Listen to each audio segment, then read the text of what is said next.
ಬರೀ 5% ಆಫ್ ಕಸ್ಟಮರ್ಸ್ನ ನಾನು ಯಾಕೆ ಅಟ್ರಾಕ್ಟ್ ಮಾಡಬೇಕು, ಲೆಟ್ಸ್ ಎಕ್ಸ್ಪ್ಯಾಂಡ್ ಮೈ ಮಾರ್ಕೆಟ್ ಅಂತ ಅವ್ರು ಯೋಚನೆ ಮಾಡಿದ್ರು. ಸೊ ಮಿಕ್ಕವರಿಂದ ನಾನು ಏನಾದರೂ ಸೇಲ್ಸ್ ಮಾಡ್ಕೋಬೋದಾ? ಸೊ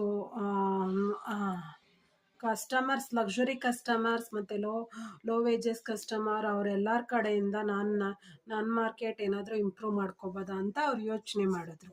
ಸೊ ಅವ್ರಿಗೂ ಈ ಥರ ಪ್ರಾಡಕ್ಟ್ಸ್ ಯೂಸ್ ಮಾಡೋ ಆಸೆ ಇದ್ದರೆ ಅವರು ಮಾಡಲಿ.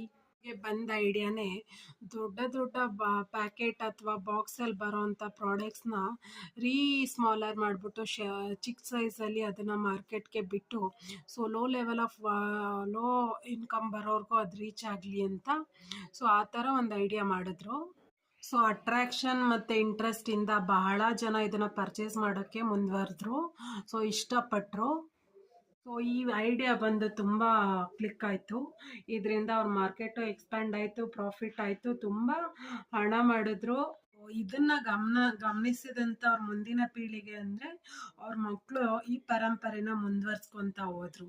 ಸೊ ಮೊಟ್ಟ ಮೊದಲನೇ ಬಾರಿಗೆ ₹1 ಚಿಕ್ ಶ್ಯಾಂಪು ಬಂತು. ಚಿಕ್ ಶ್ಯಾಂಪು ಮಾರ್ಕೆಟಿಗೆ ಬಂತು. ಸೊ ಅದ್ರ ಸೇಲ್ಸಿಂದ 1 ಕ್ರೋರ್ಗಿಂತ ಜಾಸ್ತಿ ಪ್ರಾಫಿಟ್ ಬರ್ತಾ ಹೋಗ್ತು. ಅಲ್ಲಿಂದ ಶುರುವಾದಂಥ ಈ ಸ್ಯಾಶೆಟ್ ಸ್ಕೀಮು ಇವಾಗ ಎಲ್ಲ ಕಡೆ ಎಲ್ಲ ಮಾರ್ಕೆಟಲ್ಲೂ ಅವೈಲಬಲ್ ಇದೆ.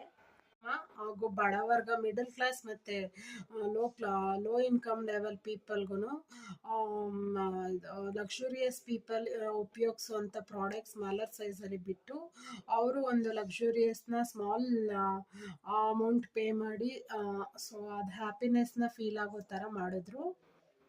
ಮಧ್ಯಮ ವರ್ಗದವ್ರಿಗೆ ಎಲ್ಲ ರೀತಿಯ ಉಪಯೋಗನ ಮಾಡಿಕೊಟ್ಟು, ಸೊ ಎಲ್ಲ ರೀತಿಯ ಜನರಿಗೂ ಎಲ್ಲ ಸೌಲಭ್ಯನೂ ರೀಚ್ ಆಗಬೇಕು ಅಂತ ಒಂದು ಸೌಲಭ್ಯನ ಮಾಡಿಕೊಟ್ಟವರು ನಮ್ಮ ಆ ಒಂದು ಕೃತಜ್ಞತೆ ಬಂದು ಸನ್ಮಾನ್ಯ ಸ್ಥಿತಿ ಬಂದು ಚಿನ್ನಿ ಪ್ರಕಾಶ್ ಅವ್ರಿಗೆ ಸಲ್ಲುತ್ತೆ. ಸೊ ಈ ಒಂದು ತಾರತಮ್ಯನ ಹೋಗಲಾಡಿಸೋದು ಅಂಥದ್ರಲ್ಲಿ ತುಂಬ ಮುಖ್ಯ ಪಾತ್ರ ವಹಿಸಿದ ನಮ್ಮ ಚಿನ್ನಿ ಪ್ರಕಾಶ್ ಸರ್ಗೆ. ಸೊ ಅದನ್ನು ಮುಂದುವರ್ಸ್ಕೊಂಡು ಹೋಗ್ತಾ ಇರೋವಂಥ ಅವ್ರ ತಲೆಮಾರಿಗೆ, ಸೊ ಅದು ಇನ್ನೂ ಮಾರ್ಕೆಟಲ್ಲಿ ನಡೀತಾ ಇರೋವಂಥ ಒಂದು ಟ್ರೆಂಡ್ ಇರೋದ್ರಿಂದ ಸೊ ಅವ್ರಿಗೊಂದು ಕೃತಜ್ಞತೆ ಸಲ್ಯೂಟ್ ಹೊಡಿತಾ, ಸೊ ಇವತ್ತು ನಾನು ಈ ಎಜುಕೇಟೆಡ್ ವಿಡಿಯೋನ ಮುಗಿಸ್ತಾ ಇದ್ದೀನಿ. So Suma signing off from ಸುಮಾ.ಚುಮ್ಮಿ channel. Thank you. Bye. Take care.